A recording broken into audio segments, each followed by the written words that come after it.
Oh, welcome to another episode of More Than Dice, episode I'm Kathy. 126. I'm John. Oh, damn it, I Huh? gotta be Gonzo tonight. Gonzo's third camera is still messed up, so I'm gonna go and switch this over to the paint cam and get this out of the way, because the paint cam ones are not a problem. So I'll have to figure out what that is. Welcome to episode 126, where we're gonna talk about role-playing games online and how to do them. And we're talking about role-playing games as in D&D, getting your friends together, blah, blah, blah, blee, blee, blee. Um, oh, my. To whoever sent that follow. Oh, thank you so much for following String of Numbers. That must be someone new. But that's what we're talking going to be. Before we do that, let's go ahead and get all of our good sponsors and get the business out of the way. And I needed to go get water. Dang it. So, John, why don't you do that while I go get water? I thought I had water in my cups. Oh, what? Yeah, Oh, you pop it on me? Yeah. I gotta make the topic and I gotta cover this. Yes, for once. Wait, what are you covering? Apparently all of our sponsors, like Metalhead Minis, Lynn there, who is awesome and sends out our stuff for us, so we don't have to be worried about it, which is great. You should check her out. She's also an amazing painter herself. Tectonic Crafts Studios, Dan the man, who has wonderful MDF cut stuff that is terrain and base inserts and such. Of course, Muse on Minis, who's hosting us, and they're super cool for doing that. And they have their own site of podcasts. You should definitely follow them. And if you go on their web store and use our code More Than Dice, you can get a discount on your order from them. And then also, Creature Caster, Kathy, who does a lot of awesome models and paints. And I think that was everyone. That was everyone. I think Gonzo didn't think I would remember it all. Yeah. But Good job, John. Good job. it's almost like I pay attention once in a while. Occasionally. Every once in a while. Did you get them all done? I did. Damn. Yeah, he's just that good. I mean, Should do them every time then. I should inform you, I've been doing this for quite some time. So, actually, something else I'm going to do, since I had to pull them out and I washed and cleaned them, I have a new print of the work gates. I'm so glad those gates that could have gone really sideways real quick. And I am going to cure them real quick, because it only takes about 5 or so minutes. Because I'm using 2 different type of resins, because somebody said, hey, try this resin out and tell me what you think. Yeah. And I was like, I can try this resin out. I cleaned them up and had them all ready. So I'm going to cure them real quick. It's going to take about 5 minutes. So in 5 minutes, when I say tell me, I will pull them out and we'll see what we do and do a quick test of them and see if the difference between the resin is noticeable. I mean, just looking at them, the gray ones are more comfortable to look at, and you can see the detail on them. Correct. Yeah, Other than that, yeah. So I'm going to put them in my curing, my soon-to-be old curing chamber, because I possibly am getting a new one. Oh, snap. All right, start the timer for 5 minutes now. are you talking to me? Whoever. I hope you're not talking to me. We'll try to talk to our video audience and let them decide on that. Ugh. So, Captain Mizzy has timer. Yay. John, what are you drinking today? Well, would you want to guess? Jack and Coke. It's Dr. Pepper. Actually, I have a nice glass of Chardonnay here I'm going to try. Shut up. Okay. No, it's really Chardonnay. With Dr. Pepper? I mean, not going to lie, it might make it taste better. Kathy, you going to surprise us today? Nope. Nope. I am going to be drinking an Oktoberfest by Mother's. I've had this before. It's not bad. But next week I'll have a brand new beer. Oh. We'll see how it is. Wait, so we don't get to hear any kind of teaser about what brand new beer it might be? Or It who has a makes it? chocolate flavor. How about that? Oh, sorry. So, The one, but the one beer I had that had a chocolate flavor was from Brewery Mischief, which is a Mischief brewery in California, and that might have been the best beer I've ever had. I mean, And I've I've had looked Sweet for it. Baby Jesus, but it's okay. My palate tastes the hoppiness too much, so it drowns out a lot of the other flavors sometimes. yeah, I feel like this one was creamy though. It was a is that a lager? yeah. This is a lager. I mean, I'd try it.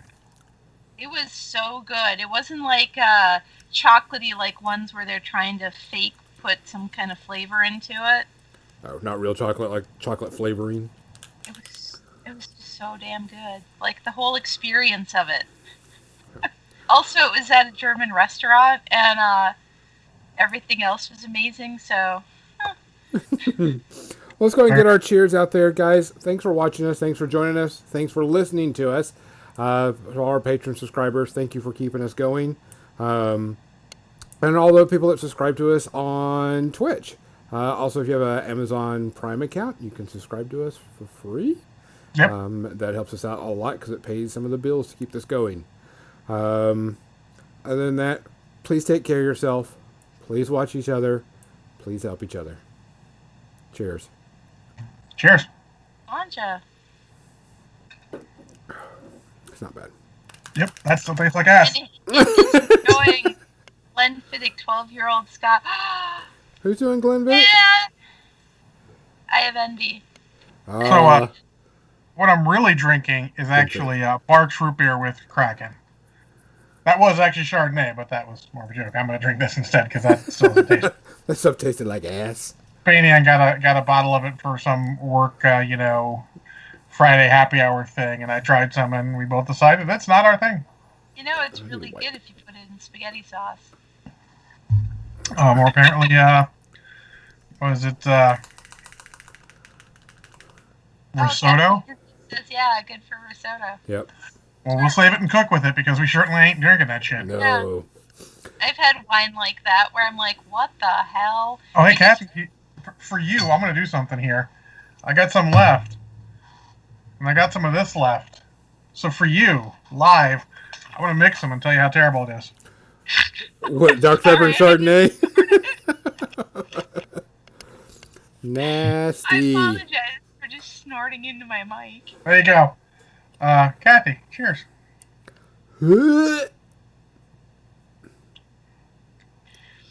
It's better. It's not good. It's not good. It's better, but it's not good. All right, I'm going to work on Star-Lord, Semi-drinkable. Rocket, and Groot. I'm going to do just a little touch-up work on Groot and do his base. Public service announcement? Don't do this. It's not. Please don't try this at home. Ever. I sacrificed myself just so you guys don't have to. Yeah, that's drinkable. It's not good. You better mixes out there. Groot looks But it wasn't like bad.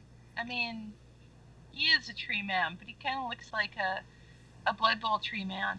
He would be awesome as a Blood Bowl tree man. Well, your timer's done, Gonzo. All right, so let's pull these out. 5 minutes.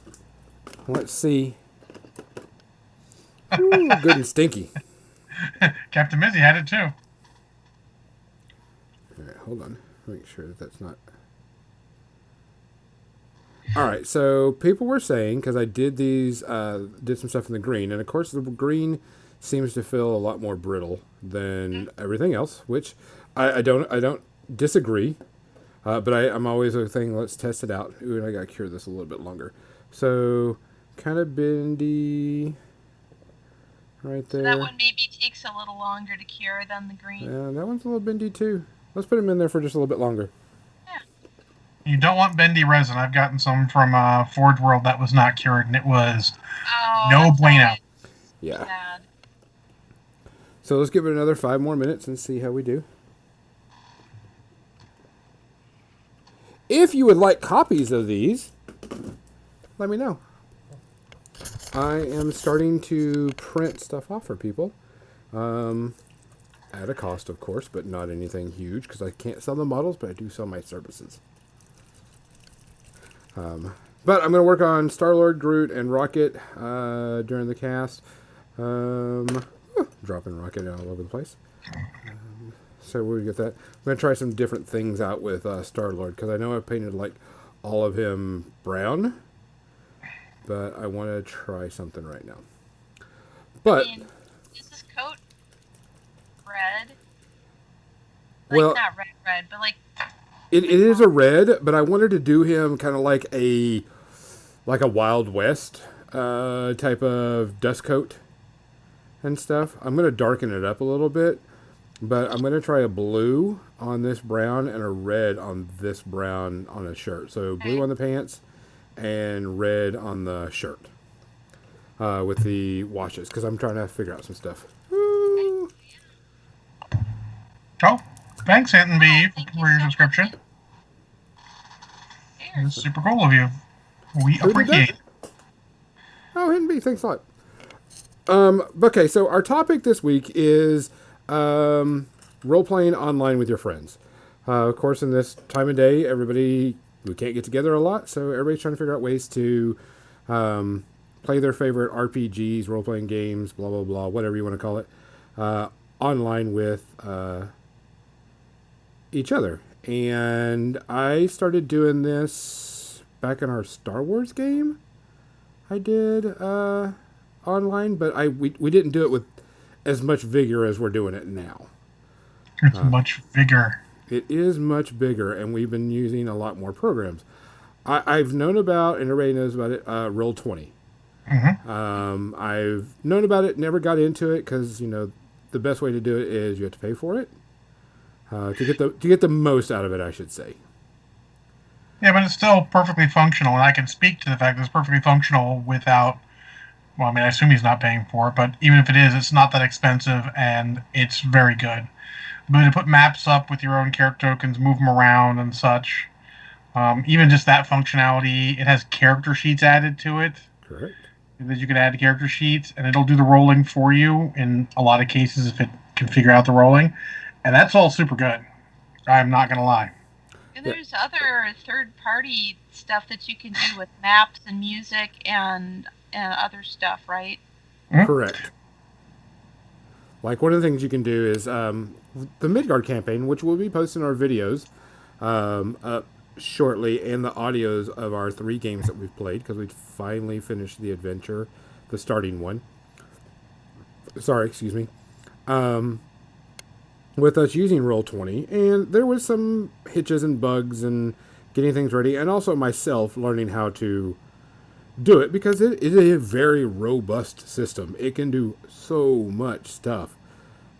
See, that's funny. That actually brings me to what I want to talk about at another topic. But go ahead and finish.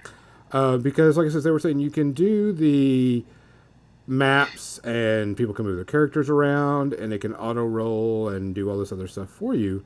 But there is so much of it, and learning how to do it, you've got to spend time with it, especially if you're the GM. There are people that professionally get paid to run it, and they use Roll20, and you can do some really, really cool stuff with it.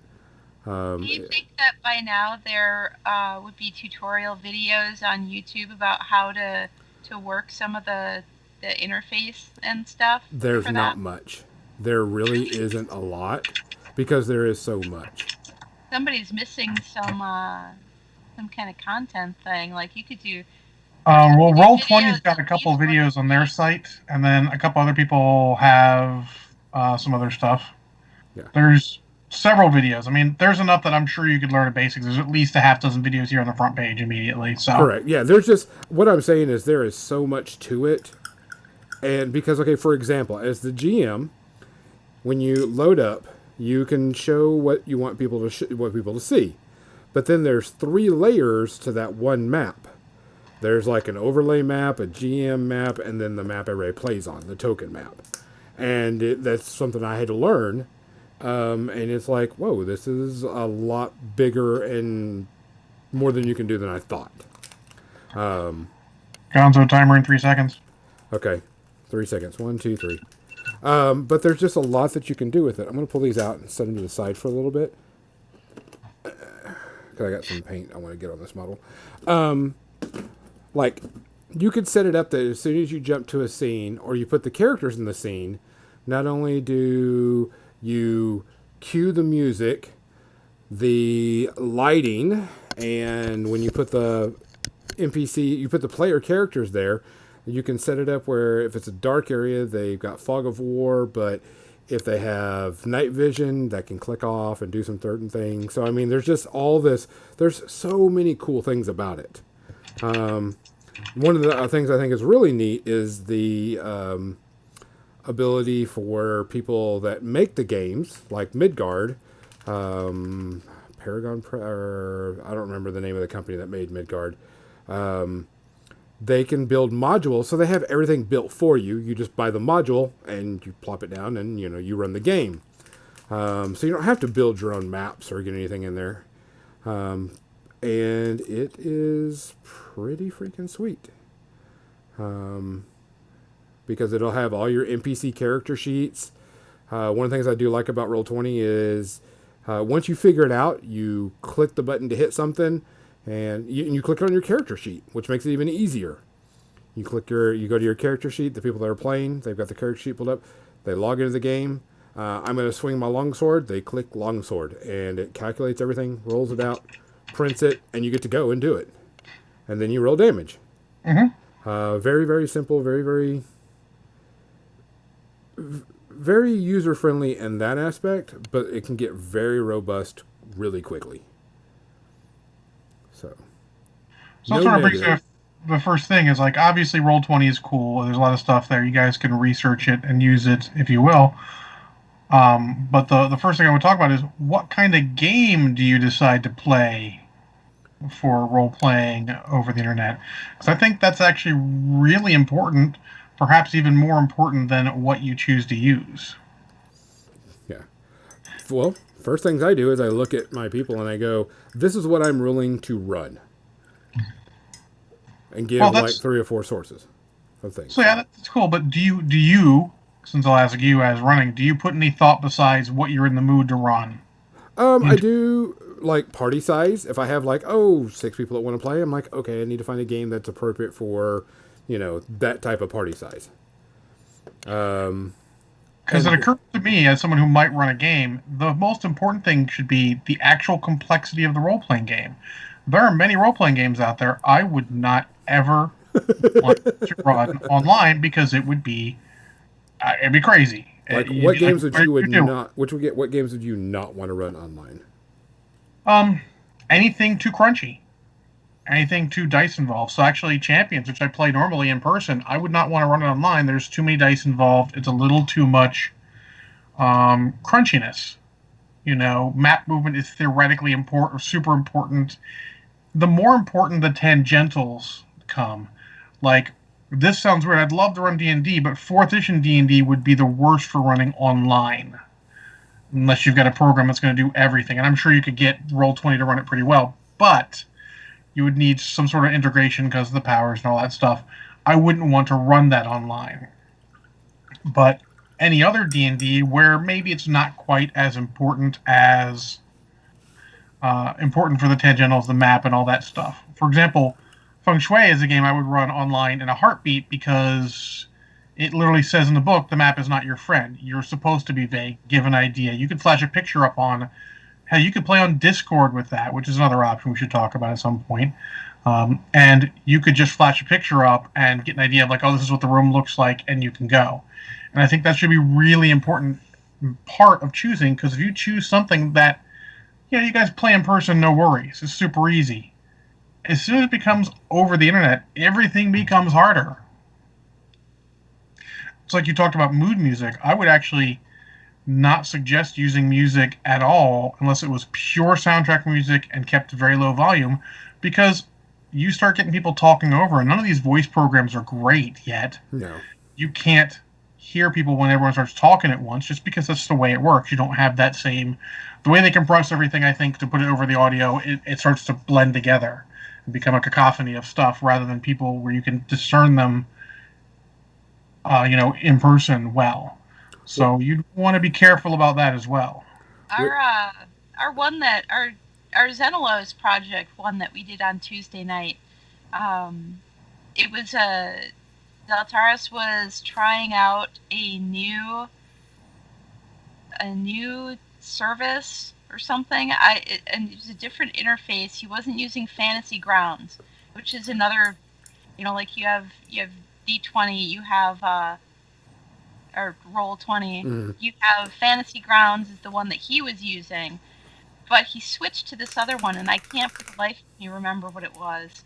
Um, but that one, he had music playing in the background, but it was like you say, it was kind of a soundtrack, sort of a just mellow kind of music, Yes. and every single person had their own individual volumes that you could choose to lower. So if I'm having trouble, hearing anything, I can turn my own volume down.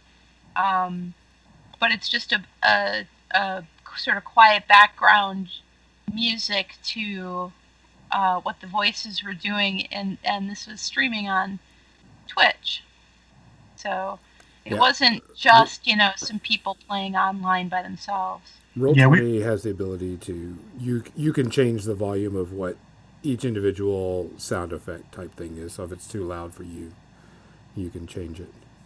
Yep. But actually, we actually don't use Roll 20's audio, even though it's right there integrated. We actually use Discord.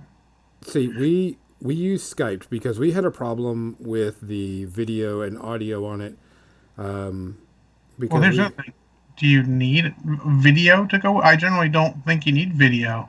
we do because we like to see it, each it other. depends on the situation. Yeah. I You, mean, you can, because Roll 20's also got video integration too, but you could also switch when you switch your input from being the player to your character, where it says,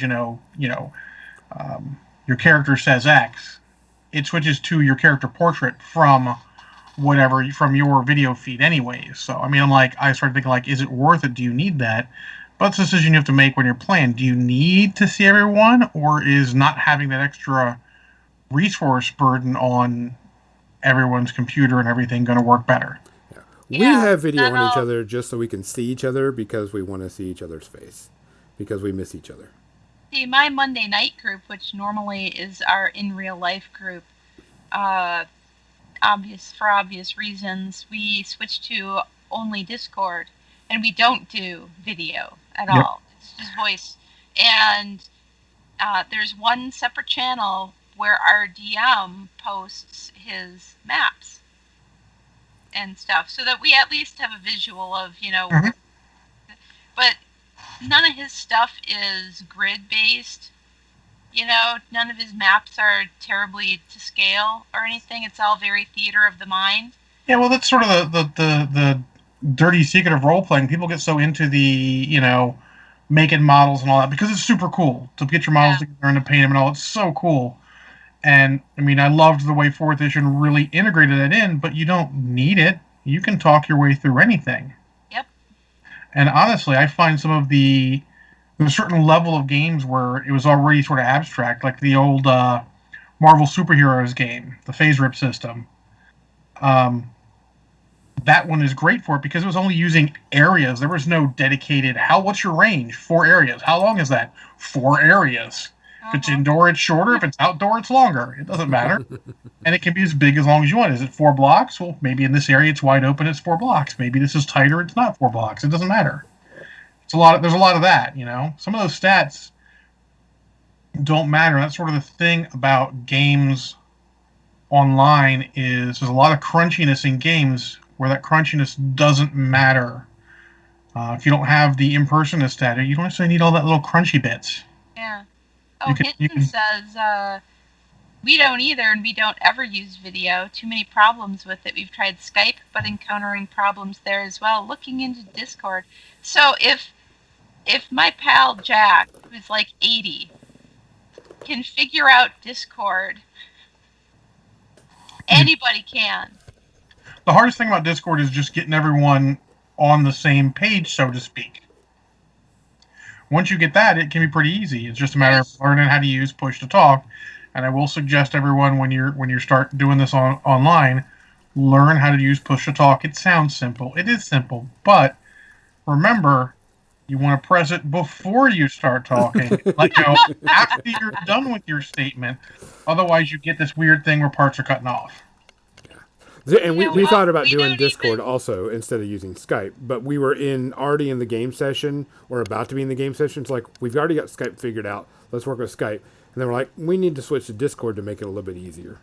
Mm-hmm. Yeah, the Discord is not that difficult. Like I said, if you really want to play D&D or whatever role playing game of choice, like I said, if 80-year-old Jack can figure it out, then certainly other people can too.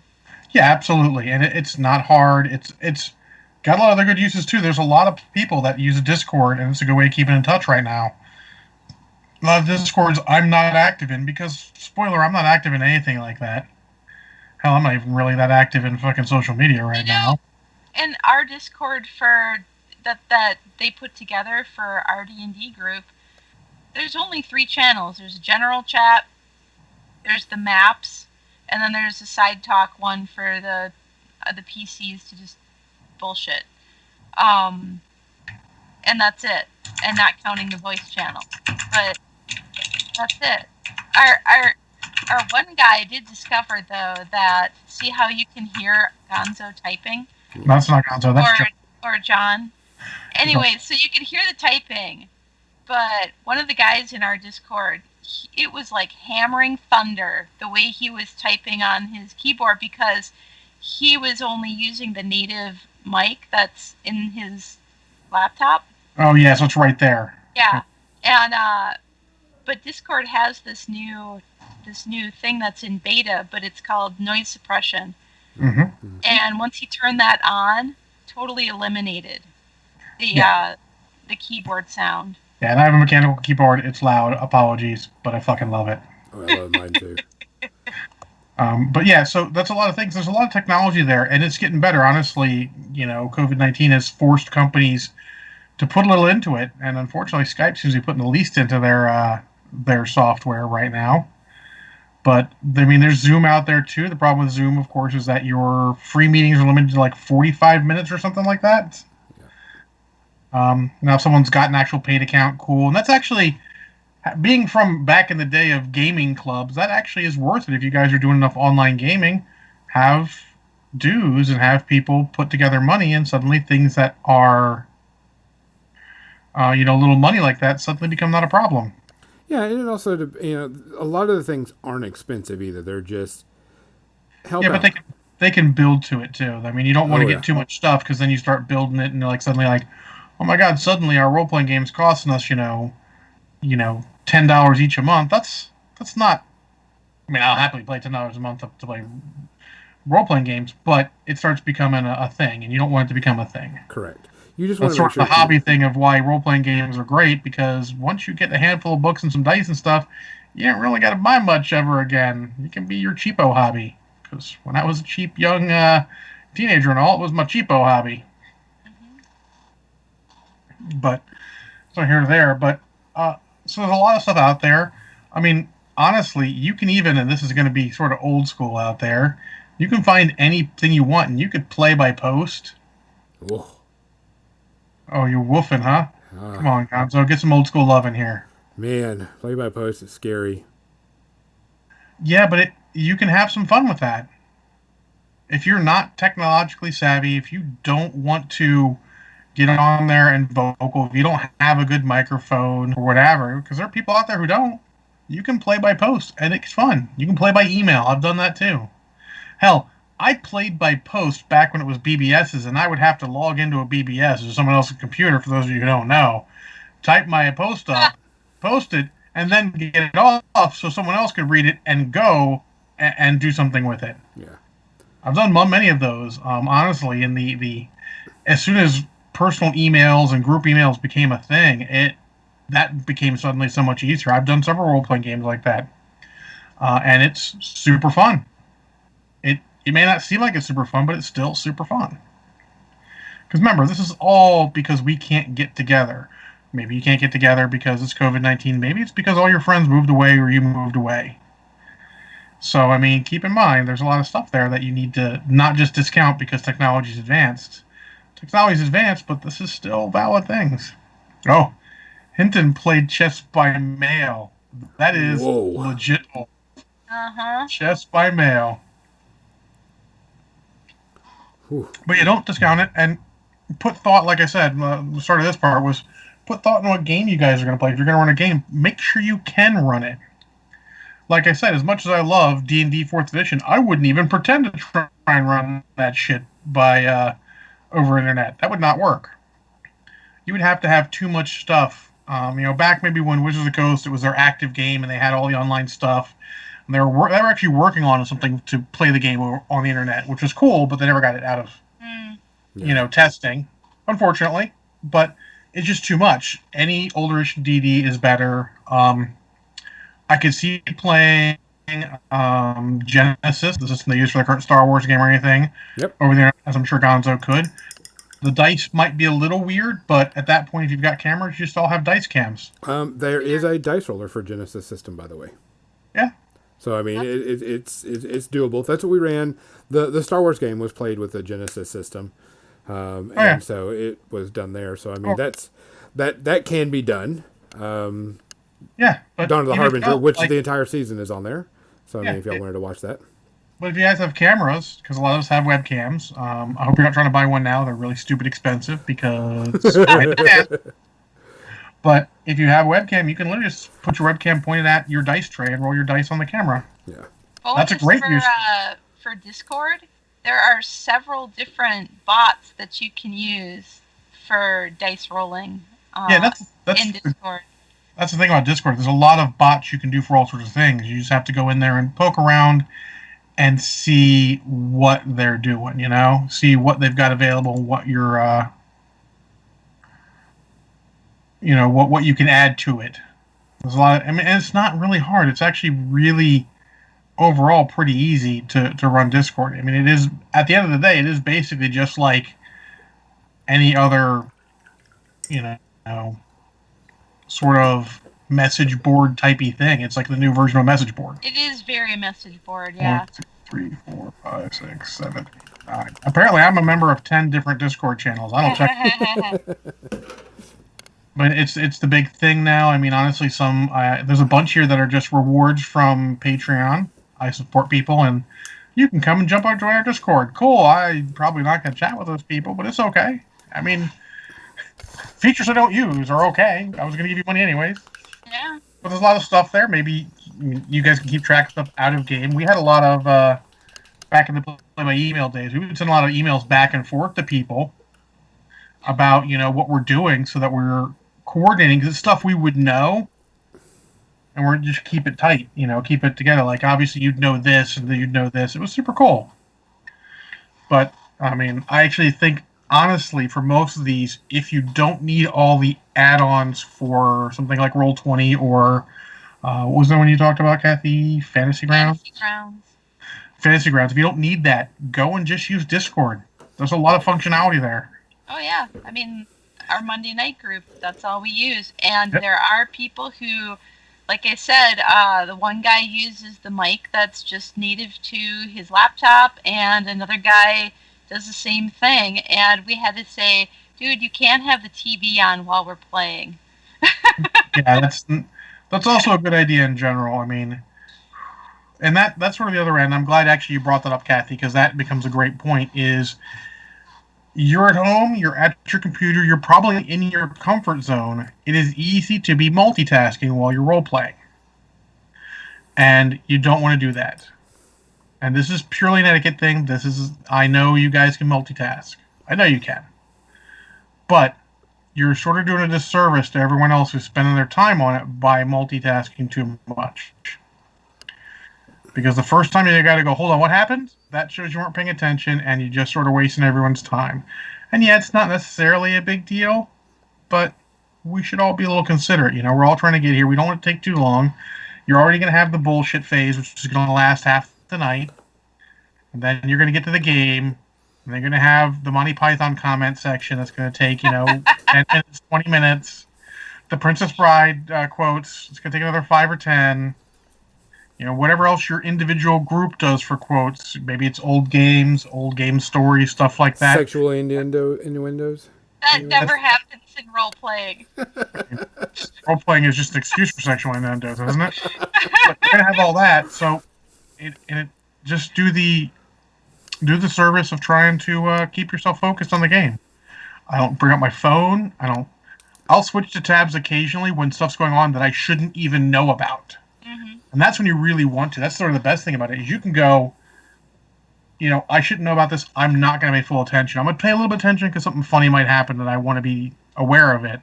But I'm not going to be fully invested in that part because my character should not know anything at all. But also, you want to kind of pay attention because they might just go, okay, I feel Jack in on this, like something like, oh shit, Uh-huh. they just told me but didn't tell me. Fucking a. So and so just did a message cantrip so that they can tell you blah blah blah. You're like, Yep. what? What? Yeah.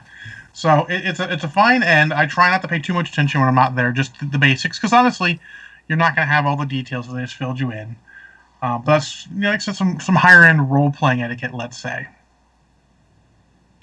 But keep that in mind because I was brought up my role players that role playing was, I don't want to say serious business was fun, but it is a joint dedicated endeavor, and you should be respectful in how you do it because everyone else is there too, spending their time on it.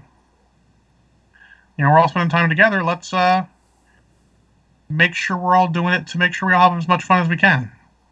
It sounds kind of, I don't know, God, elitist, kind of taking a fun game and making it work. But, again, this is people's hobby, and, we're all trying to have fun together. So the least you can do is at least do. Not be rude and sit on your phone and read the news while everybody Goddamn right.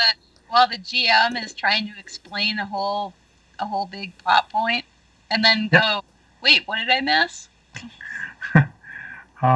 You don't want to come from work, be really tired, and sleep on the couch, and then when the GM gives you a chance to join into what's going on, say, "No, I'm just going to do my other thing instead, and not join with the rest of the party," because that'll get you kicked out of the party real quick. Spoiler: I've only kicked one person out of one of my parties ever. That was him, and then he blamed me. Uh-huh. Yeah, well, fuck it, I don't care. But that thing, you want to take it a little serious. We're all spending a good portion of time together. The shortest amount of time you expect to spend on this, you're probably spending 2 to 3 hours on this.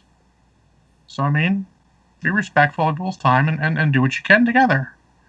And don't hesitate, because this is all new ground. Like, people have done online campaigns for a while. They may be experts, but you haven't. And sometimes you'll bring something to the table they haven't thought of. Think about how you're doing things. Think about how you could do things better. Like, oh, hey, I see you're doing this. Could we do this instead? I think it'll work better. Bring it up. Chat with the GM afterward, outside of it if you need to. There's a lot of stuff you can do there to help make the game better. And, look at do the basic research on what you're using. Like, I did the basic research on Roll20, and I actually took the day off the first time we played. I took the day off, and part of the thing of the day is I made sure my character sheet was updated, so it wasn't wasting people's time when we got there. And I did the basic research from Roll20, so I knew how to do the basic things I should have to do. That's very cool. Oh, Yeah. and another thing with these, I don't know about, I think Roll D20 does too, but Fantasy Grounds and whatever this other one was that Altera's just started using. It was our maiden voyage with this new one on Tuesday night. Uh, they all integrate into D&D Beyond, like your character sheets in D&D Beyond. Uh, it'll get all of the data from those and be able to use it in those programs, which is very handy. That's super cool. Yeah, if you have integration like that, I would use that program first. Um, sometimes you don't necessarily have that integration, but Traveler only has the integration of someone did the character sheet, so you could put your character sheet up and then just click. I just click and go, I need to do athletics. Click on athletics, it rolls it, and everyone sees what John rolled. Yeah, Banian, that was the dude who hid in the bathroom. Oh my god. Yeah, they assaulted a house to do role playing stories, which happens every time we talk role playings. They assaulted a house with bad guys. The Dragon Ball Z Vegeta ripoff and the Iron Man ripoff both showed up at the same time. The Iron Man ripoff hid in the bathroom, while the Vegeta ripoff just beat everyone up because he's Vegeta and he was very appropriately Vegeta. Fair, this was the Jason's first role playing game, and actually, it was a very amusing character that he did. He role played it to the hilt. It was very amusing, but he didn't even realize the guy was just hiding in the bathroom, and then everyone else showed up, and then he kicked out down the bathroom door and started shooting people. It was a thing that happened, and an early exposure for the Jason to good role playing. He's like, I don't know you hid in the bathroom, but if I ever find out, I will beat you. It's. But yeah, so I mean, there's a lot of programs out there. They have a lot of functionality. Try and at least do the minimum to get those to work. If you just need to put your character sheet in, try and do that before the game. I know we're all busy, and even if we're not busy, it's hard to want to. I find it hard to get the desire up to do something related to the role playing game because this reminds me we can't meet in person. Yeah. It's sort of like rubbing my nose in it. But I'm like, no, I can spend the half an hour at most it'll take for me to update my character sheet and all that and put it in. The least I owe the rest of these people. I'll tell you one thing we did. So yeah, our DM is has some medical issues, and so there've been a few that we've missed lately, and there was one where we just decided to get together on Discord, just the players, minus the DM. And I got my notes out because I'm the note taker in that game. Are they perfect notes? No, but I was able to go back because one of the people has missed a bunch of games, and she was like, "I'm totally lost when you guys talk about this and this." She's like, "I don't remember anything about that," and so I went back and we reviewed my notes for the last few months of us playing, and we just talked about our characters and what sort of things we wanted to do with our characters, and some of the plot points that we might have forgotten about, and Mm-hmm. how we might want to return to investigating those things and stuff. And it it's not we weren't playing D&D, but we had a really good night of conversation. Yeah, And that stuff like that downtime with your characters could actually happen there. yeah, it was really a lot of fun, and I would do it again. But that was another thing where we all miss each other, Mm-hmm. 'cause we're used to seeing each other every week.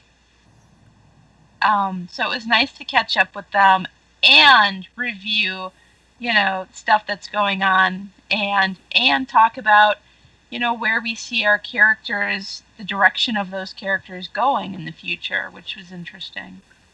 I would even suggest, as more of a GM than a player, invite the GM to that because if you guys have totally discounted a subplot, the GM shouldn't pursue it anymore.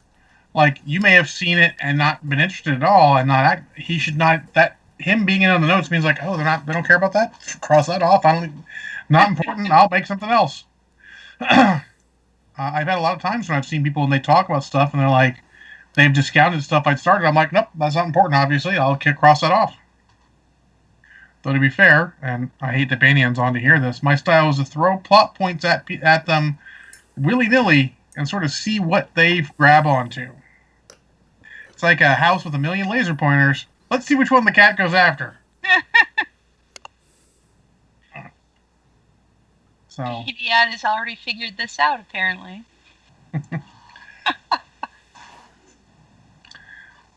which is funny because he's the one I look at the most. Like, which plot's he going to go after?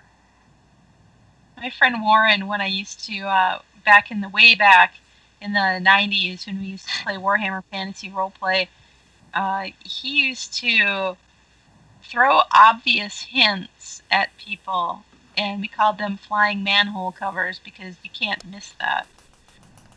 You're like, did you realize what he's trying to do right here. He's throwing a giant hint, and you people are totally missing it. Did he give you a ticket to the clue bus, but you forgot to get on? Because Yes. what it is, what's the thing? You can always tell your players, hey, the plot is this way, and they'll go that way. Oh yeah, it's like herding cats. Yeah, never works. They just, you never know what people are going to focus on. Yeah, Correct. they could take the slightest detail and be like, "That's the most important thing ever," and I'm like, "All right, hold on. Now it's the most important thing ever." I learned my biggest lesson watching one of the guys go into his notebook after he did some stuff. He's like, "Hold on." He gets some pages, rips out his notebook, crimples up, and throws them away. What was that? That's the plot you just skipped. Like, that is good. We are victorious. No, that just means you missed it all. Oh, I mean, we got to the end anyways. We just skipped it. Honestly, I mean, why discard it if you can use it again later because people were too stupid to notice it the first time? Oh, it's not that we didn't necessarily notice. We just may not have given a shit. Mm. We're weird like that. All you Also, do is just change it a little, right? to be fair, after spending all this time to get to the Kingdom of Beers, all this time we gotta get to the Kingdom of Beers. We gotta get there. When you talk to the king, tell him our plot. He'll help us. So we get there. We get to the Kingdom of Beers. And we talk to the king. You know, the King of Beers, Budweiser. At that point, we didn't really give a fuck about his shit anymore. We're like, let's just get this done because sort of when we got on the plot point, we'd switch GMs back to the GM. Let's switch to the one who actually has puns that don't hurt us physically. Fucker. It would have You been don't even way think more it because it's funny not if spelled they. Bers, it's Biers. You're like, oh, okay, cool, the Kingdom of Beers, talk to the king. You know, like, Yeah, ERS. like, That's how you spell beers in Dutch. yeah, and you're like, and fuck you.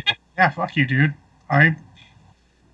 Ooh, I was Too about to purpose clever. some violence onto that GM. Like, I like puns, and no, fuck you. You know Hey, what would have been fun though is if they had gone to the frogs and incorporated the frogs in somewhere. I mean, Saying. fair. Uh, Actually, this might have been pre-frogs. It was a while ago. Oh, Yeah, it was a very long time ago. We were hanging out in Rob Spencer's basement. No relation. I have to say that because people otherwise think we're related. that's fair. Anyways, where were we? We got off topic as is usual. Way off. Well, not way off topic. We were I still mean, talking about role playing games, just not online. I guess to sum up, It was before find the internet existed. yes, it actually really was.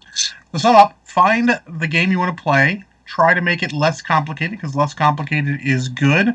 Because online you don't have the same resources available. But Choose you the know program. what? Go ahead. If you trust your group and you've been playing together for a long time, like my Monday night group, we all just have our paper character sheets. We don't have any online anything. We don't have the D&D Beyond or anything for those. Uh, Oh, we're not even required to roll dice using the bot, and one of the people doesn't because she doesn't get it. Which whatever, that's fine. She just doesn't feel comfortable doing this. She just rolls the dice, and we're not questioning her ethics. You know what I mean? yeah. It's fine. She wants to roll the dice and then tell us what it was. We trust her. Why not? Uh, I mean, it's a game. I mean, I'll be honest, Kathy. I've been playing with my group crew for a very long time. I don't trust them for shit. There are bad guys who are so annoying. They'll be like, "I gotta fudge this because I have to hit that fucker." Not to screw plots. At the crucial moment, the crucial moment when you have one last chance to hit them. You have 4 hit points left. You roll that 21. You roll it again because, critical fail. One. And you die. Yeah. No, no, you don't. But something hilarious happens. Indeed. Well, yeah. So choose your game. Try and make it less complicated. I mean, obviously you don't have to make it super, but you want to stay away from the super crunchy ones. They lose a lot online. Choose a service you want to use, be it Skype, Discord, Roll20, Fantasy Grounds, whatever. Make sure you're familiar with what it does and what it can't do, so you can maybe even before you choose your game, so you can make sure they jive. Um, and then just go to it. Make sure you're respectful because everyone's spending time together. You know, try and make sure you're doing the right setup and everything, and you're not wasting everyone's time. I mean, obviously you digress. Everyone's going to digress. No one has found a way to kill the digression beast yet, no matter how hard we try. But try to do what you can to curb its attacks and keep stuff on topic. So you make an effective use of your time, and then just have fun. You know, it's a good time to get together with your buds and play the game, and maybe forget about how fucking terrible the world is right now. One thing I've observed in both of the groups that I've been playing with is there's less digression when we're not in actual face to face contact. A little less, absolutely. It's weird. I don't know why. But that's a little bendy, but not too bad, Gonzo. Yeah, a little bit's okay. I mean, because this is a thin piece, but I also want to like check out the details. So I'm going to prime them and see which ones has a better detail too. Because these are To hard. be fair, I just prime and wash them. this one is also a little bendy, but whatever because you know, like you say, it's a thin piece. Here's me. Yeah. It doesn't Yeah, it feel like it's. It doesn't feel like it's doesn't feel rubbery. unusually bendy. It doesn't feel rubbery. Yeah, I had guardsman legs for one of the Forge World kits. I was just like, bend them. I'm like, that's not good. Yeah, no bueno on that.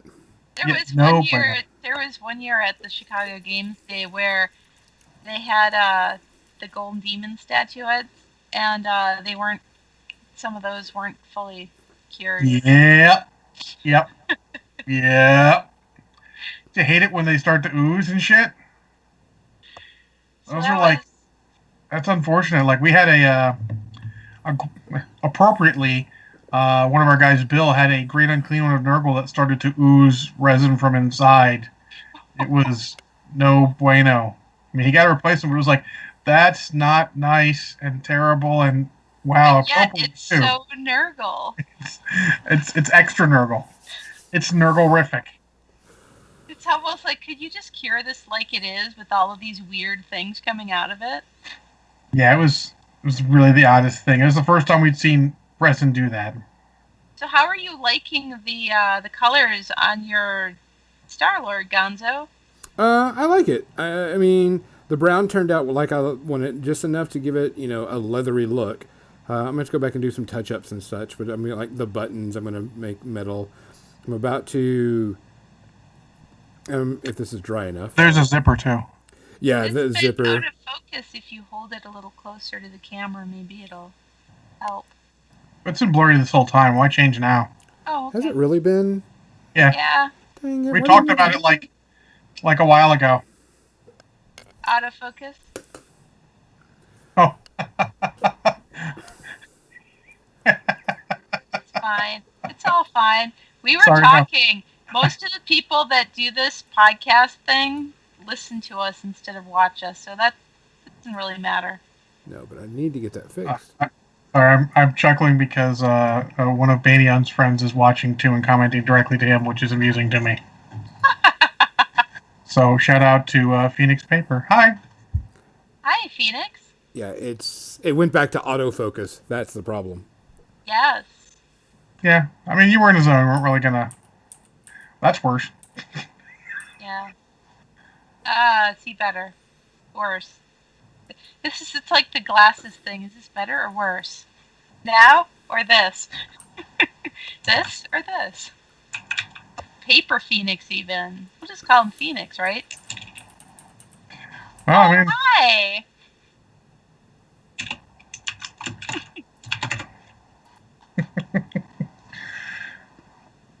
yeah, I like how definitely like how the pants came out.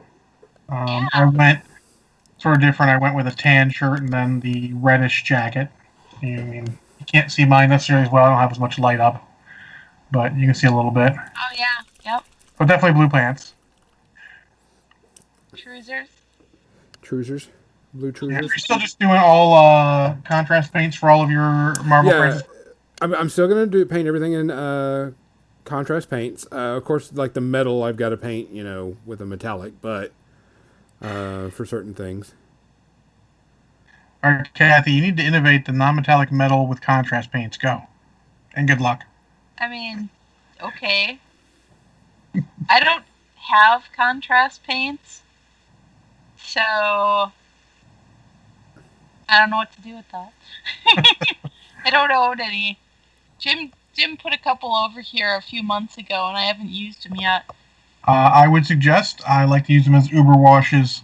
They are very good as Uber washes, and occasionally as contrast paints.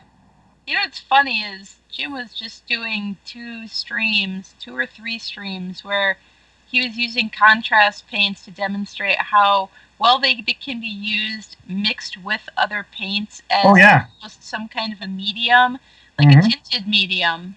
yeah, And it's it you they know are a very good tool. it keeps the paint uh, wet for longer, so you can do more things with wet blending. And because when you apply those to the surface, they remain wet for longer as well, then again, there's more opportunity for wet blending than there is with just regular straight up acrylic paints. So they Yeah, are handy that way, and it'd be fun to experiment that way if you have the contrast paints. yeah, but it's also a great way of showing how just because they are theoretically used for X does not mean you cannot try to use them for Y. Absolutely. There And is no paint there is no paint ever that should only be used for one thing. oh yeah, I mean I like that. That's actually really really cool. And like I said, just because I mostly use them as like just a sort of next level wash, almost a full stain, Mhm. sort of like the old inks, just without all the bullshit of the old inks. Yeah, I know people loved the old inks. I fucking hated them. Very rarely did they ever do. You had to do so much work just to make them do what I wanted them to do. And contrast paints pretty much do that, or washes do it in the cases they don't. We're having to get. Remember the was it the Necromunda rule book? Like, if you want to make your ink work, this way, puts a little bit of dish soap in it. And suddenly I had to have dish soap in my fucking painting station. I remember that. that's so weird. Yeah, I remember people talking I about mean, that. I never it, tried it, it but worked. It absolutely worked. But you're like, I dish soap at my painting station. Now, you had to be careful though, because you got bubbles, they would pop, and then that would be fucking terrible. oh, huh, Ah, interesting. blast from the past. To be fair, they didn't paint nearly this good back then. Is he gonna have white sneakers, Gonzo? No, I'm getting some. I had to fix a little spot, but he's gonna have brown. I don't know, but I think red would be cool, like red, like red The chuck. Chucks. Red Yes, Yeah, chucks, I had those in high school, man. red Me Chucks, and Gonzo. one, me and one other person in our entire high school. blood red, blood angels red coming up. That's sort of an orangey red, but I think a red wash over that'll be. Oh, you're using contrast paint for everything. Never mind. Yep, contrast Um, paint. And now the weakness of your choice shows its really ugly head. media section. What? We I, have a media section. Hold on, I want we to get. do. It's I a, think Kathy wants to talk about a band, maybe an orchestra. I do. I think you do. Oh, okay. I mean, maybe a ukulele orchestra. Oh yeah, that's fair. Yeah, I did just discover them this week. I am quite aware. I may have also discovered them this week. It may actually be your fault. It's my friend Susan's fault. Well, thank your friend Susan because it has been fairly amusing. She's awesome. Yeah, I've been listening to a few of their things. So, since we'll start off there, who cares about counting? What is it called? The It's It's the Great Britain Ukulele Ukulele. Orchestra of Great Britain. The UOGB. Yes, the Ukulele Orchestra of Great Britain. They have their own website, www.ukuleleorchestra.com. And they have a YouTube channel. They do, and they have a lot of very interesting music on there. They do a lot of covers, and of course, every Mashups. single person in the orchestra plays a ukulele of some sort, Mm-hmm. and they're just fucking amazing. It is pretty fucking amazing. It was very enjoyable. I feel like Hinton knows too. Obviously you belong here, Hinton, because Yes. great. I like quirky music like them, and they are very quirky and amusing. And since they're British, where an American band might take the humor aspect too far, they very Britishly deadpan it, and it's extra funny because of that. I mean, because I'm like, are they serious? So they're okay. They're half serious. Okay, that's perfect. But no, check them out. They're very amusing. On to actual stuff. Kathy, did you watch something again this week? Are you gonna make it pro? I gotta think about it.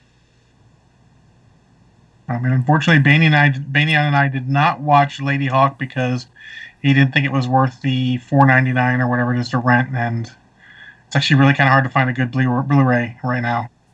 Well, I just have the DVD. I mean, yeah, we do not. So he's like, not really worth it. So we watched something else instead. Too bad.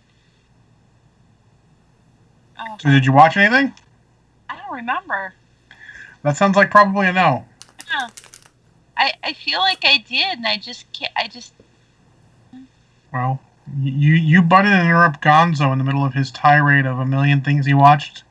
If you think of something. Okay, that's fair. Not a million things. I didn't watch much actually. It was actually 1,000 things. 1001.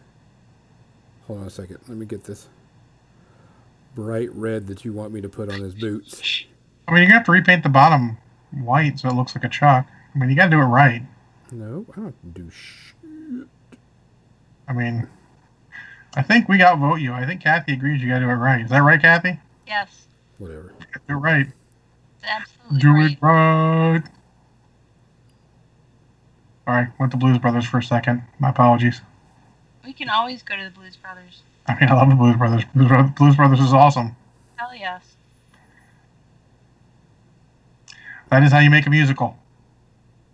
Oh, and let me interrupt you right there because in addition to the Ukulele Orchestra of Great Britain, there was another thing that I discovered this last week, or possibly it's the end of last week, and I didn't mention it, but it's the medieval style covers of songs by Hildegard von Blingen. And yes, and they are sort of, the lyrics are rewritten to be medieval. God, it comes up in a quick Google search. And they're amazing. It's like this medieval what do they call them? Oh, I don't remember. Oh my God, they've got Creep, the Radiohead song. Yes. They also have Pumped Up Kicks. Uh-huh. And you have to watch that one, John, later. You have to. You will die. This Google page up so that I will check them out afterwards. So these are the fun things that I've been weird, quirky music that I've been listening to. I do love some quirky music. I listened to a lot of Real Big Fish this week. That I would call that somewhat Hinton music. Also knows. What are we? Do we live together, Hinton? And I don't know about it. I have to listen to that. And Gonzo Real Big Fish is probably one of my favorite bands right now. I was my favorite because I really like Less Than Jake also, but you could call either one of those my favorite, and I wouldn't necessarily disagree. Well, I was driving and I listened to the iTunes channel Punk Rock, and one of their songs came on, and I was like, "Oh, hold on. You listen to Punk Rock channel. Mm-hmm. and ska came on.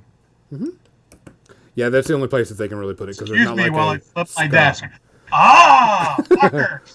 Yeah, Not, yeah, not but the same. yeah, it's kind of the punk rock channel is like the conglomeration of all of those Is type that things. just like alternative It whatever? would, Let's just dump it here yes, Yeah, channel. it would pretty kind much. of be okay if like Less Than Jake came on. They're a little more punk than Real Big Fish, but Real I Big don't Fish is not really know. at all. And Not, like, see that alternative, but just not make a ska fun. channel. For fuck's sake, make a ska channel. People love ska. Yes, they do. Oh, I do too. It's just that's where I can get it without having to worry about it, or just download it for free from Hashtag iTunes. horn section greater than not horn section. Steam I do enjoy powered some parts of giraffe. that. They're somewhat amusing. Um, I will look them up. yeah. All right. So, Gonzo, were you going to start on something you watched? Yeah, let's go ahead and go with and there wasn't a lot. I did of the few things that I had time to watch. I watched the previous season of Alone, which was called the Redemption season. They took people from previous seasons Redemption. and put them in this one, and it was interesting because these people that have been on the previous seasons, like one lady was out there for like 86 days, and she left 3 days in because she got a fish hook caught in her hand, on the top of her Ouch! hand. That happened to my mom. Except for when it went in, it went underneath the tendons. And she was like, "Oh, I'll just try to pull it out." And of course, she couldn't because she was like, No, "Oh, It's because a it fish has hook. barb on it. yeah." So she was like, "I'm gonna try," because she thought maybe it was like just in the God. top of the skin. But when she tried to pull it, she could feel it pulling the tendons on the top of her hand. So she's like, "Okay, I'm gonna try to push it through." She couldn't push it through. Oh well, you tap out then. You Yeah, got no she was choice. like, "I hate this. I have to tap out because this is a medical, thing." Had to tap out on day Well, three, yeah, and I they would felt have shown up bad. and been like, "You got a The fish hook health in your and hand? safety people. Yeah. So she was Hashtag wear gloves." yeah she was pretty upset, and she actually I thought she would do really well because I mean she lasted 86 days in Mongolia, I mean, in wherever she was, and they were in Mongolia, and she had a pretty choice spot. So I was like, oh, she has a good chance, and that happened, and it was pure accident. She was pulling up a fish, the fish got loose, the hook swung around and just got right into her hand. I mean, shit happens. Yeah. Unfortunately. Even so, though, you need to get checked out when you get a fish hook stuck in your hand because tetanus and other stuff, Yeah. other things can Well, cause. that's the reason why she was kind of worried because it was like I can't get it out, and she left it in there for like a day. She was like, I'm going to try to get it out. Just she like lashed it up so it wouldn't move, and lashed her hand up so it wouldn't move. And then like the second day, she was like, nope, I'm done. Oh. I've already exhausted all of my stuff. I can't do anything about it, and so was done. Watch But she that. actually legitimately had to have surgery to get that shit out. I was gonna look it up and I totally forgot about it to see what happened because they did some behind the scenes with her or said they did some post interviews with her, and no. probably that's what happened is because she tried to actually like clip the loop on the end of the hook off so she could try to push it and pull it better, and it just that wasn't gonna work. So I thought that was interesting. There were quite a few people that were like, why the fuck am I doing this again? Fuck this, I'm going home. Oh, she lasted 5 days. Yeah, but like on the third day, I think is when it happened or something like that. But it was interesting to watch still. I like watching it just to see what people make and do. And the two people the one person I didn't think was going to last very long did really well. The one guy I thought would win, he tapped out like 5 days before the guy that won. So I was like, one guy had to leave because he hadn't eaten in a week, and he's like, no, this is not good for me, and he tapped out. One guy had to tap out because he was eating edible bark and wasn't having a bowel movement, and he was so compacted that he started having major pains and had to tap out. But I mean, it was a bad season. They didn't last as long as the season that I watched before this, which is actually the next season after this one.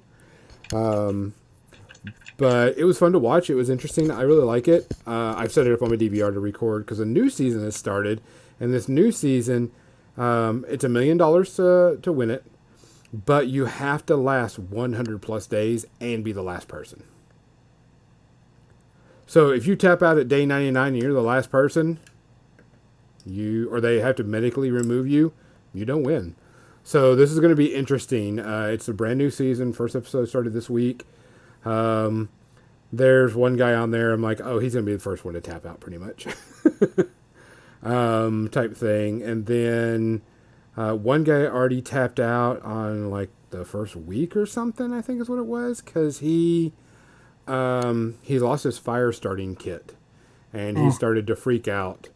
And what was funny is, right before he lost it, he made his own hot tub. He found an old boat, and an old metal boat, and turned it up and filled it with water and heated it up and had his own hot bathtub.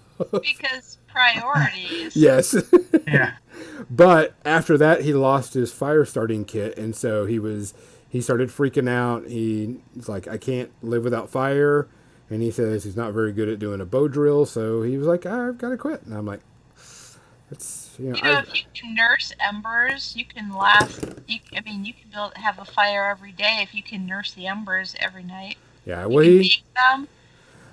Says I thought that was Kathy. I'm interesting. not playing that game. Yeah.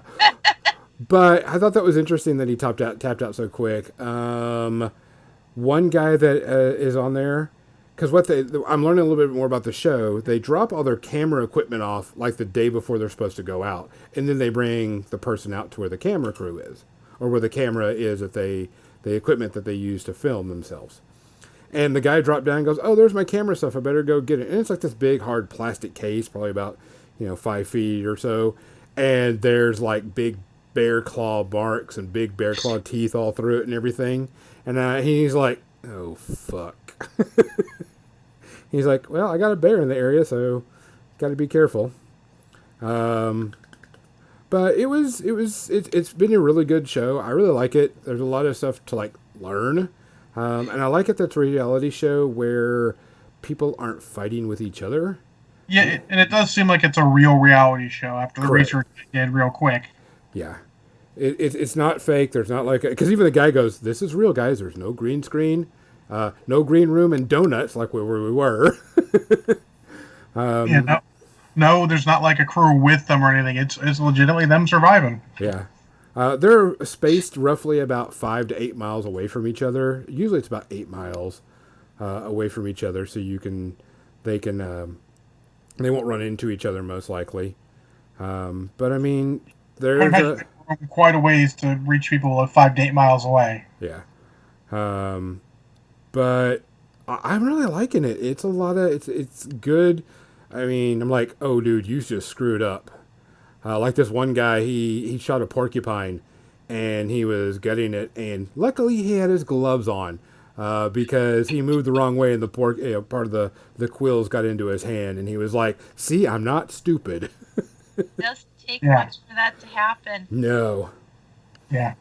But like I said, it's a new season, and it's interesting because, like I said, they have to stay 100 days and be the last person, but they Ooh. win $1 million. 100 days is a long time. Yeah, I don't want to camp for like more than like 3. I'll Yeah. do a long weekend camping, but after that, fuck no. I mean, Boy Scouts the most we did was maybe 2 days. Never got more than that. I don't know. I lived in a tent for months on end. No, But I was able to drive into town and hang out at the mall in the air conditioning sometimes. Oh yeah. There's none of that. But I mean, it's very entertaining. You feel sorry for some people because you can tell. I mean, the mental toll is usually what breaks people.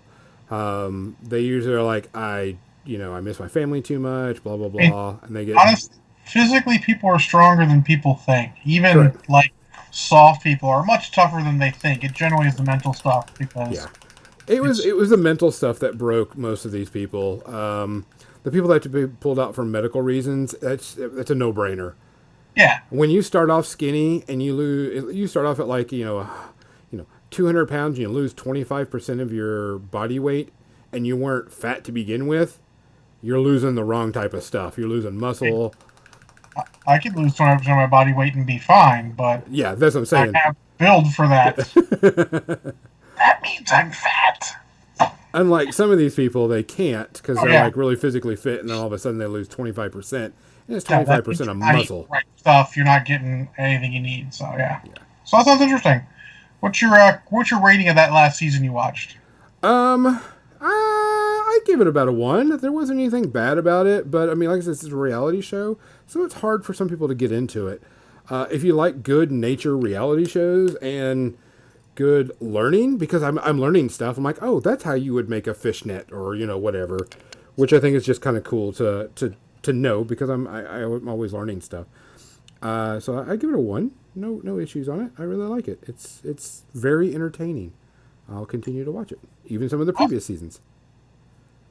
Well, as I said earlier, Baney and I couldn't didn't Baney and I didn't think it was worth renting Lady Hawk since we've both seen it multiple times. He's like, it's not really worth it for that price. Let's watch something else.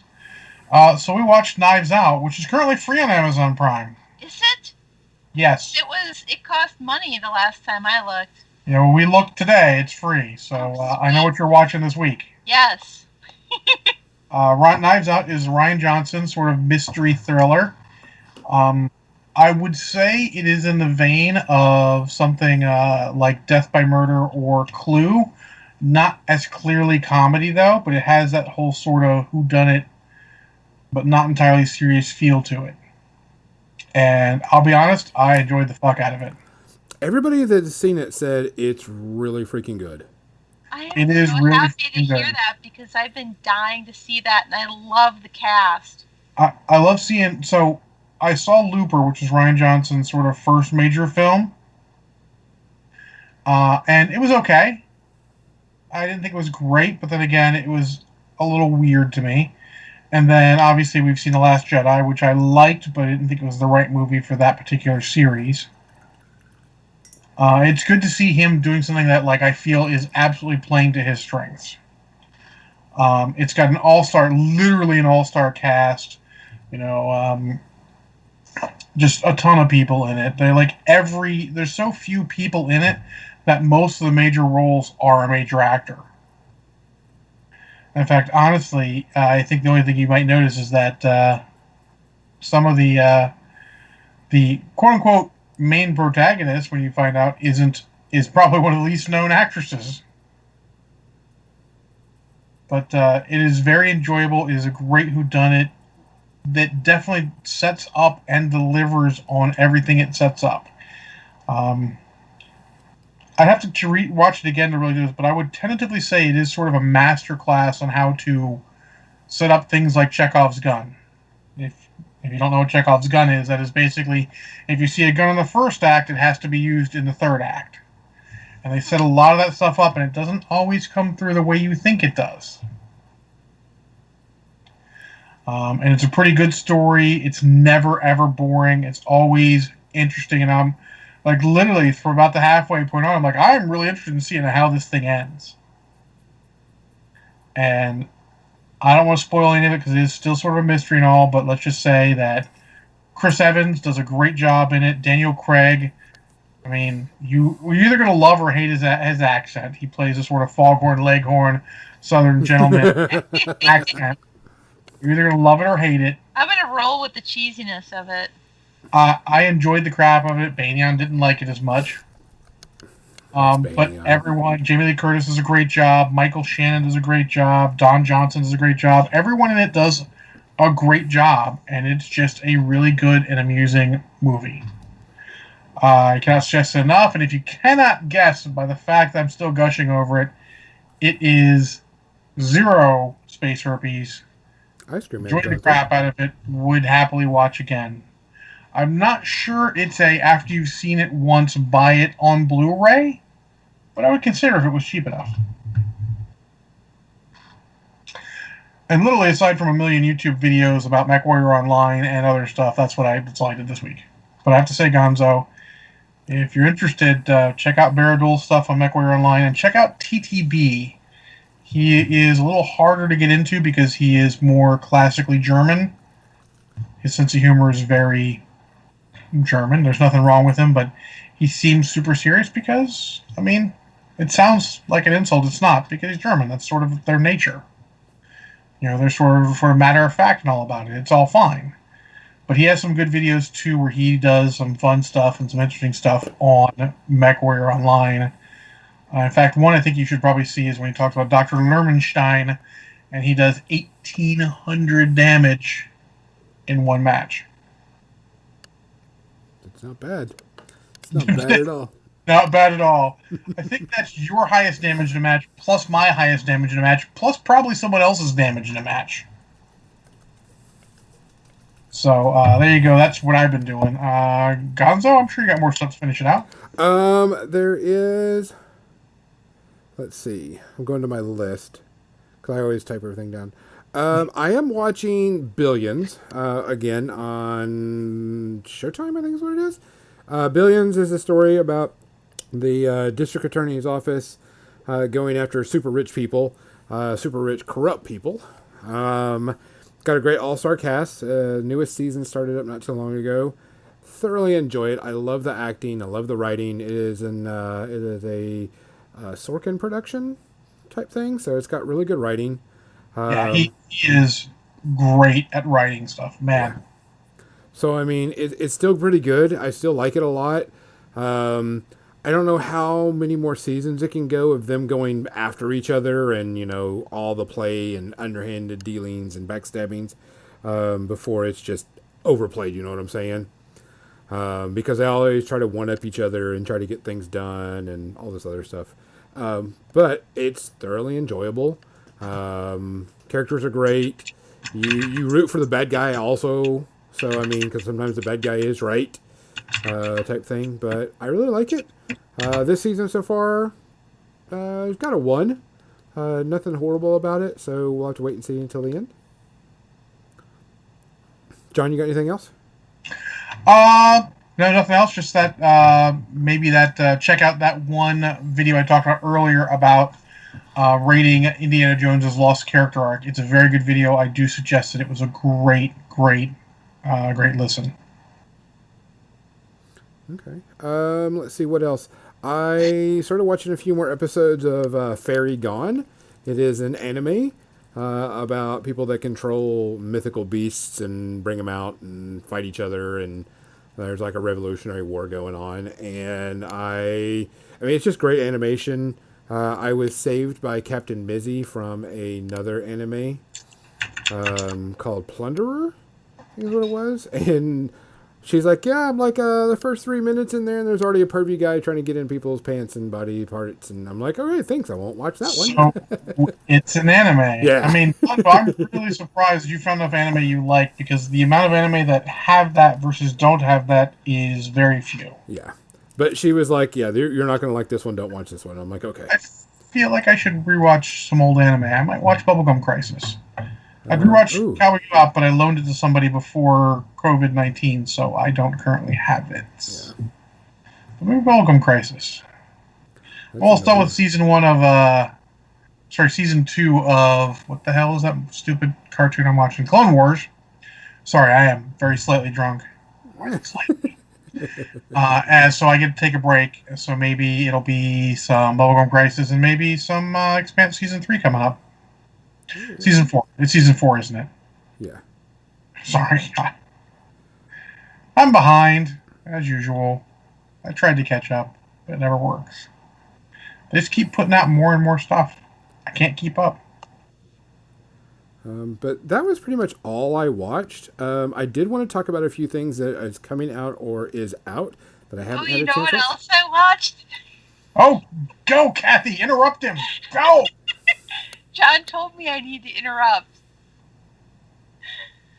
We watched Lord of the Rings. The first one. Oh, Fellowship of the Rings? Fellowship of the Rings, right? I assume the extended version, of course. Of course. Of course. And technically watched 2 movies. That's 2 movies long. Fucking yeah, Jim was like, well, we started at 8. It'll be done by the time you go to sleep. And I'm like, no, man. No. You start at 8. It'll be done by like fucking 11:30. So We If you started at don't pause, 7, and I was still past my bedtime. But oh my god, that movie is amazing. so good. I I would I mean, honestly it's say the trilogy. it may be the pure best of that series. It's just so good. Yeah. There's The something about that. soundtrack for it is epic. Like I hear music and I immediately see Yeah, the yeah. main scene it was used for in my head. That's exactly. Jim and I used to spend so much time listening to that in the background while we painted. Yep. And when you're focused on painting like that and you've seen the movie and everything, it's like it's playing out in your brain Well, while you're painting. You it's don't like even you need hear to the be music watching it. after Gandalf is dead. Every time I hear that song, that's what I think about. Them Spoilers! on the rocks. It's not spoilers for fuck's sake. The book was written like a million years ago, and the movie came out a very, very long time. I saw it my first month at Games Workshop for free Oh my because they god. had the license, so they got free tickets. It was the greatest perk ever. Yeah, so spoiler, I didn't have to pay to see any of the Lord of the Rings movies in the theater. I did. We, I had to see it with a wife, but or then girlfriend, doesn't matter. Now ex-wife, it doesn't really matter. But I didn't have to because I saw them all for free. when the Two Towers came out, we saw that. We That was good too.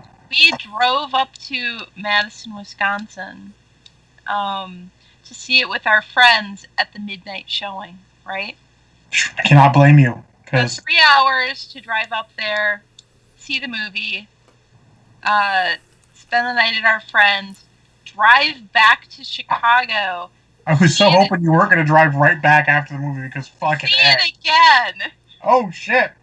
the same day. It, I hate to brag, but you know what the best part about seeing it for Games Workshop was? Not only did I not pay, I got paid.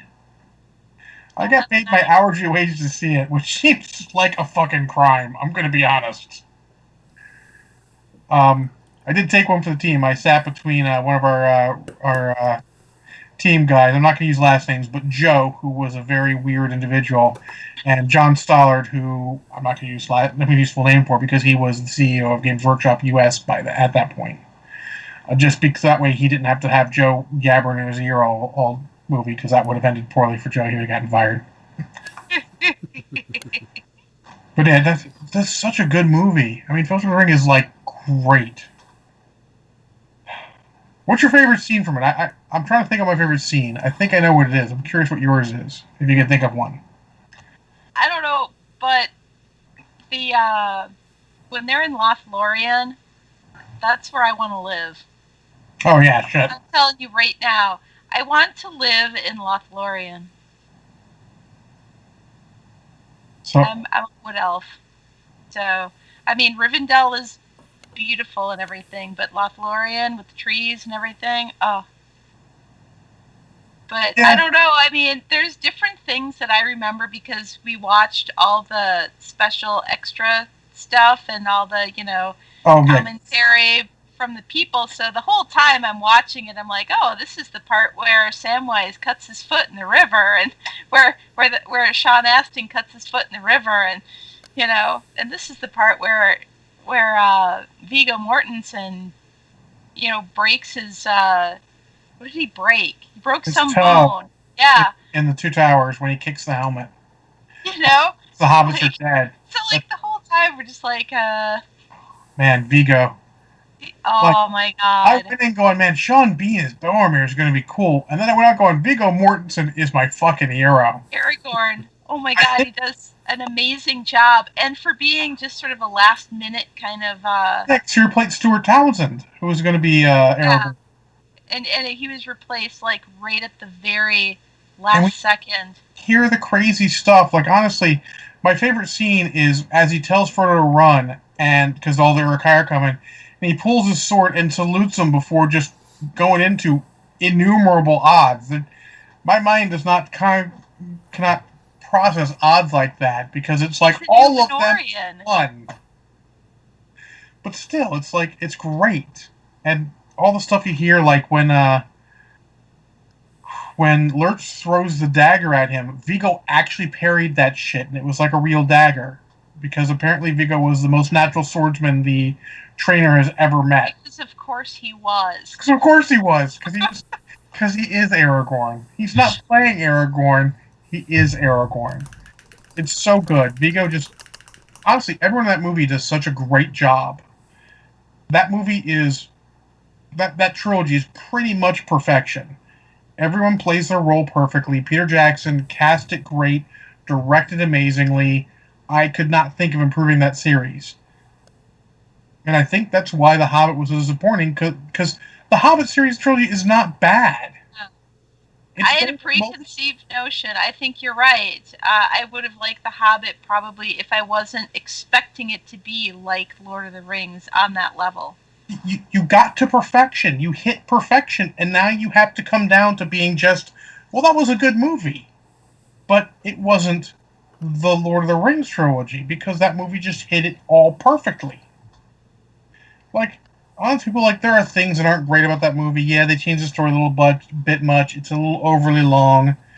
But most of the acting jobs in it are absolutely top notch. And the ones that aren't top notch are still serviceable. Like, compared to most of their fantasy movies out there, it is fucking top tier. It's just not Lord of the Rings. And it is damnable that the biggest problem with your movie is it's not the movie you did before. That's fucking terrible. I feel terrible. Lady V Miniatures says, I loved Lord of the Rings, but it was way too bloody long. Hubby forced me to watch the extended edition on DVD.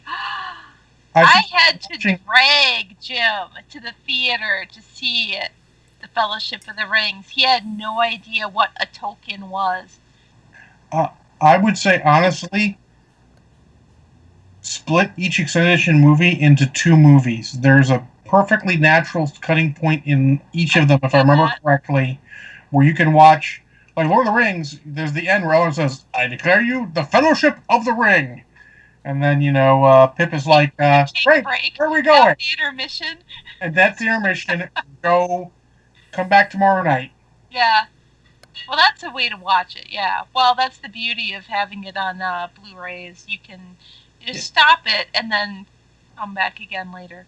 So yeah, I had it on. I bought it originally on DVD. Gave those to my mom when the super extended edition came out. I have those, and then Yeah. I bought it on Blu-ray 2 years ago because it came out and it was super cheap on Amazon. So I mean, I still have two copies because I'm crazy. Actually, Gonzo, keep them white. Those white sneakers look I legit. like the white sneakers. Yeah. Holy crap, they I like it. they pop like a motherfucker. Asterisk, I am slightly drunk. My opinions may not be fully formed. Well, I'm gonna No, do. the white sneakers do look cool. They I do. I think I they do look agree. really cool. Like a little wash on them or something. Yeah, they Not do a even little gray wash. full, not even a full. I mean, not even a full contrast paint on them. Like just a little wash to sort of get some detail on them. Then maybe a dry brush afterwards. I know that's not what you're doing, but I think you need to do it to make them look fucking legit. The one thing I did want to talk about that's coming out is that the season's out and I haven't had a chance to watch it, and Mizzy's supposed to be watching it too. Is Kipo Age of the Wonder Beast season 2? Oh, I saw that the second season's coming out for that. I still have to watch the first season. I've been meaning to. I'm really looking forward to it, and I can't wait to see it. Another thing that I'm looking forward to, of course, everybody that is into consoles knew the PS5 came out. The thing to show what it's capable of, and the first thing they showed was Spider-Man Miles Morales, and as a huge Miles Morales fan, I think I watched that trailer like 4 or 5 times. I fucking can't wait for this. I just love Miles Morales as Spider-Man, and I can't wait for that game. But those are just kind of like my ooh, I can't wait for it. Oh yeah, yeah. It looks super cool. I mean, I'm not gonna buy a PS5. That's a luxury. I don't really need PC Master Race and all that. Also, to be honest, I don't play no video games anymore. Yeah, It's not it would not be worth it. But it does look dumb.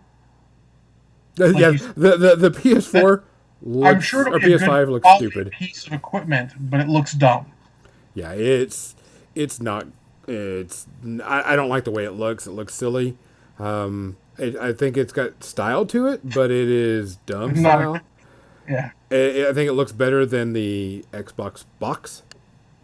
I haven't cared for a while. I used to be a PS guy, then I got an Xbox. Xbox 360 was very good, but I'm so far removed from those days now that neither really matters to me. I'll save the money and put it into a new computer or an upgrade for my computer. Seriously, PC gamer since I was like 10. Yeah. Oh. I've always been a little bit of everything, but at a certain point it becomes unrealistic. I mean, I did play Mario stuff on my sister's Nintendo, but I like playing video game systems now, but I prefer to play it in person and be like an everyone on the same screen in person game. That's all. Like, I thought it was stupid. I'm like, oh, I'm not gonna like the Wii when the Wii came out, and then we had all the party games, and we just came together every Friday, and just played party games. It was super duper fun. Well, guys, we actually went kind of over. It's like the longest we've gone over. way over, but it was the extended version. Yeah, we were at the extended version of More Than Dice. On the extended version, we do an all-day podcast, which will probably never happen unless we find a good enough cause. Yeah, do a big charity stream. You never know. Yeah. All right, guys, thanks for joining us. We appreciate it. For More Than Dice, I'm Gonzo. I'm John. I'm Kathy. Good night, people. Look after each other. So if we did our extended version, we did it for charity.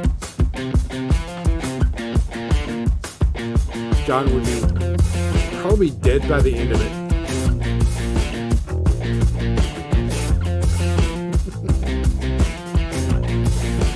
Lady B Miniatures. I'm actually looking forward to Horizon Zero Dawn 2 also. I can't wait for that too. Gonzo is always upside down. A weirdo.